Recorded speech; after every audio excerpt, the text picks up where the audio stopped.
Bonjour à tous, aujourd'hui le principe d'inertie pour le niveau second.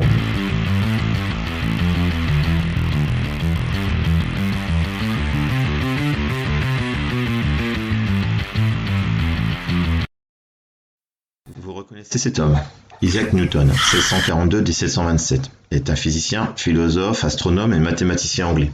Considéré comme l'un des plus grands scientifiques de tous les temps, Newton a formulé des lois sur la gravitation universelle et sur les corps en mouvement. Ces lois fondamentales expliquent de quelle façon les objets se déplacent sur Terre comme dans les airs.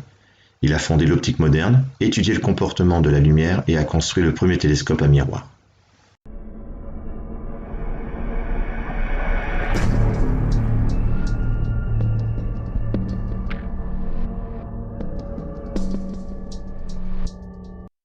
Mais ce qui nous intéresse plus particulièrement dans cette activité, c'est le principe d'inertie. Voici ce que Newton a formulé en 1686. Tout corps persévère en son état de repos ou de mouvement rectiligne uniforme si les forces qui s'exercent sur lui se compensent. Le principe d'inertie peut s'énoncer de plusieurs façons. Un système persévère en son état de repos ou de mouvement rectiligne uniforme si les forces qui s'exercent sur lui se compensent. Dire qu'un système est soumis à des forces qui se compensent revient à dire que ce système n'est soumis à aucune force.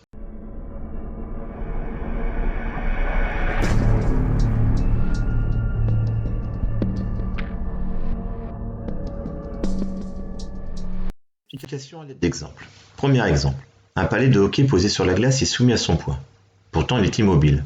Cela signifie, d'après la partie sur les effets d'une force, qu'il est soumis à une autre force qui annule l'effet du poids et qui l'empêche de s'enfoncer dans la glace.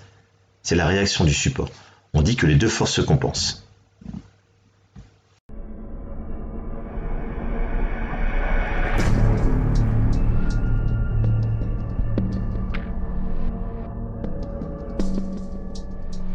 Observez attentivement la photo.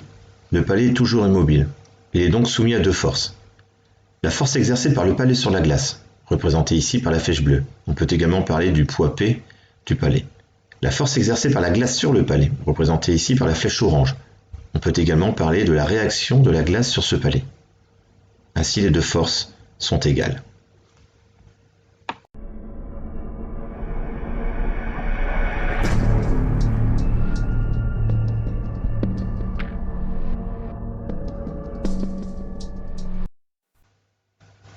Deuxième exemple.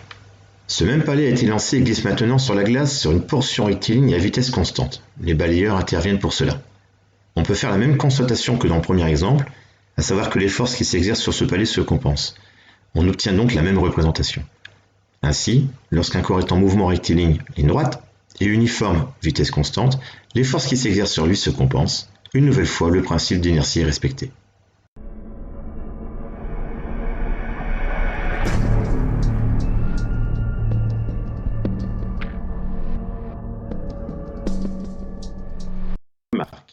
Pour ce premier exemple, il est judicieux de faire un petit rappel concernant les forces et leurs caractéristiques. Ces deux forces ont même point d'application, le centre de gravité du palais, même direction, l'axe vertical, même valeur numérique, les forces s'expriment en newton de symbole N. Par contre, ces deux forces sont de sens opposé. Vectoriellement parlant, le vecteur P est égal à moins vecteur R.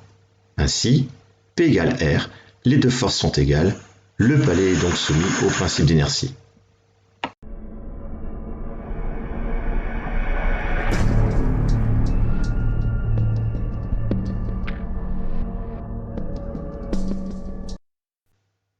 Cas où le principe d'inertie ne s'applique pas.